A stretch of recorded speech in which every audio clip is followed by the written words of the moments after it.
Good day everyone, I am JB Linsangan and I'm from Group 2 and the topic we are going to discuss is all about issues, trends, and challenges in airline industry.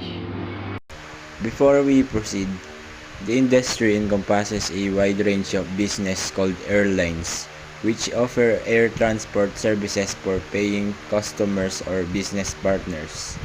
And it offers scheduled or chartered services in the airline industry forms a key part of the wider travel industry. I'm Jessica. My reporting is all about issue airline industry.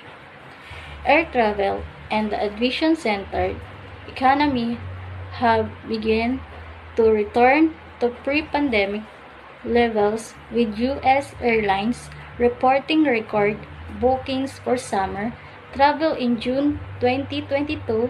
However, as a result of labor shortage, there has been a steady increase in flight cancellation.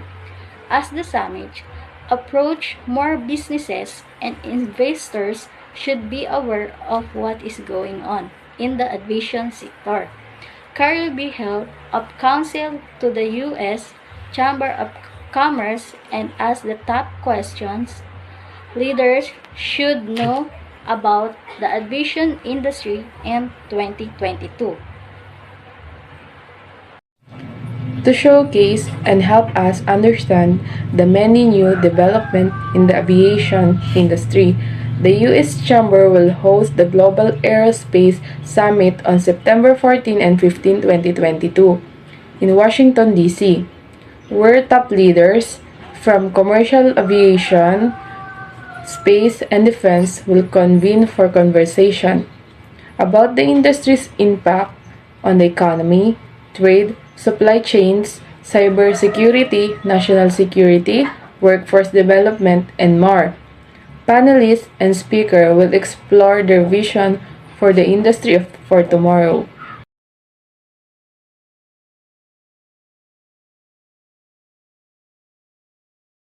Insured trip will view the recovery. Business travel will take longer to recovery, and even then, we estimate it will only likely recover to around 80% of pre-pandemic level by 2024. Shuttering the level will lead to ticket price increase and a large role for government in the sector. Many airlines have had to borrow sums of many money to stay afloat. Cope with high daily cash burn rates. Aircraft market may be oversupply for some time to come in the year before COVID-19. Aircraft OEMs wrap up production in the anticipation of continued growth is had lead growth in aircraft availability.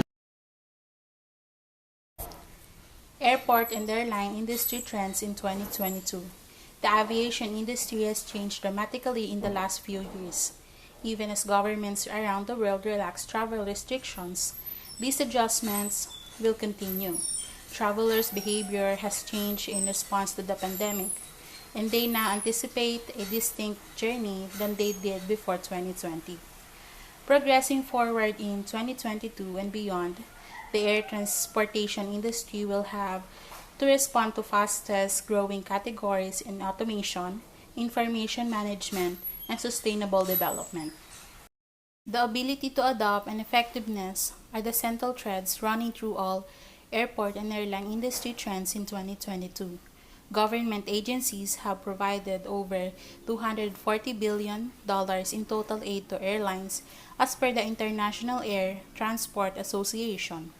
As travel comes back, the aviation industry must improve efficiency in order to reduce costs while increasing revenue. As a result, technology adaptation is increasing in the industry. Here are the 8 airport and airline industry trends we expect to see in 2022, most of which are driven by technology. The next one is improving the customer experience. The push for touchless experiences was one of the most significant ways the pandemic affected our daily lives. This push will only intensify as we approach 2022. Integrating digital processes to reduce physical interactions between passengers and airline personnel improves passenger safety and sanitization while allowing airports and airlines to improve efficiency and cargo operations. Airports and airlines can create a more holistic, touchless experience by doing the following: checking out checking in automation, face recognition using biometrics, bag tracking made digital information on electronic boarding. The next one is permanent sanitation protocols. While incorporating more touchless processes improves passenger safety, travelers will still expect airports and airlines to adhere to stringent sanitation protocols, such as cleaning high traffic touch points, planes that fog up using elevated, particulate air filters, wearing masks, and other protective clothing. The fourth one is cross-industry data management improvement. More air carriers will probably adopt artificially intelligent and high-tech data management solutions as technology advances and the aviation industry faces a pressing need to improve efficiency. Specifically, stakeholders across the industry can use technology to improve communication about potential disruptions and shifting flight schedules.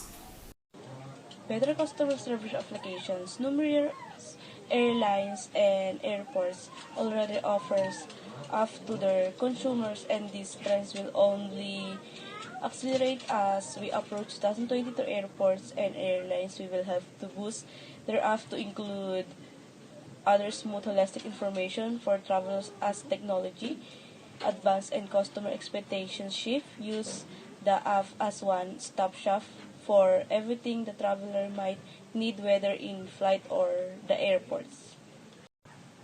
Biometric and digital identity. Biometric has formed part of annual trends reports for a few years in a row now, and is the technology ever-evolving nature that always make it worthy a mention since the pandemic hits. Many airlines and airports and government agencies like Transportation Security Administrations and United States Customs and Border Protections continue to invest the advancing biometric the technology potential to create a more safe, seamless, and contactless passenger experience, and its convenience, scalability, and cost effectiveness have really accelerated these trends and will continue to do so in 2022.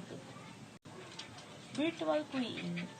Trying with a contactless journey is another trend that taking off rapidly at airports. Virtual queuing enables passengers to book a slot to queue the airport's touchpoint. Instead of joining a physical lines, the technology can help eliminate long lines, therefore improving social distancing and customer experience. Health passport. The vaccine rollout varies widely across the world, which affects the travel demand. Indication from multiple sources show there's pent-up demands for travel. When countries travel restriction, booking will increase. However, that can lead the new variant of COVID, which leads to new restrictions. These are some challenges in airline industry. The first one is congestion.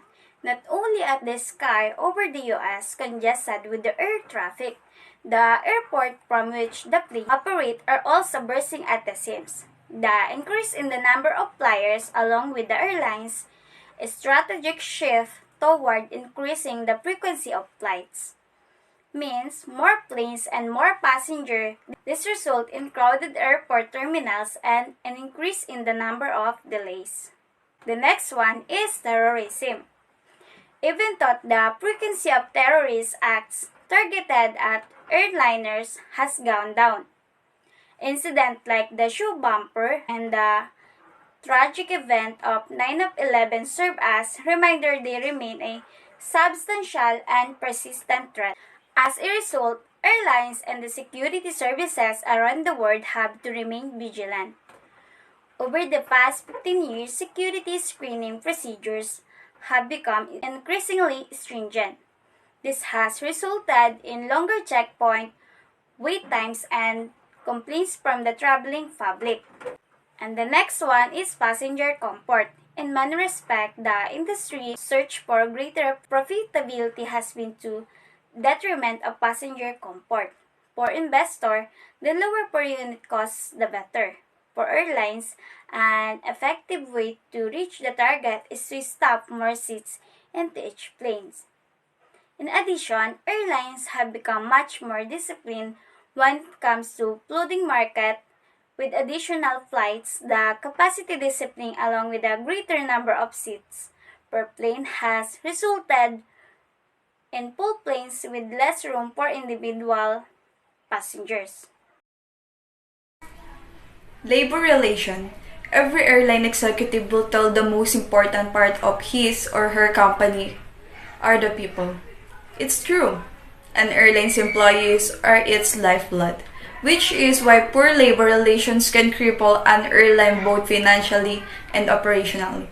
With the proliferation of smartphones and social media, the action of airlines employers are under the microscope more than ever.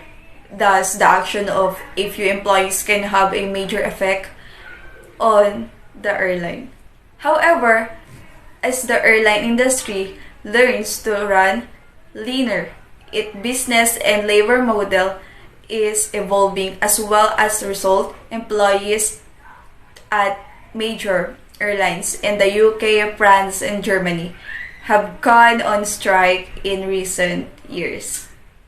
Fuel price. Fuel is an airline's greatest cost. The industry's newfound profitability has certainly been helped by a sharp decline in oil prices in 2014. However, crude prices are rebounding even though it may not reach its previous height. Airlines will have to learn how to survive in a higher cost environment.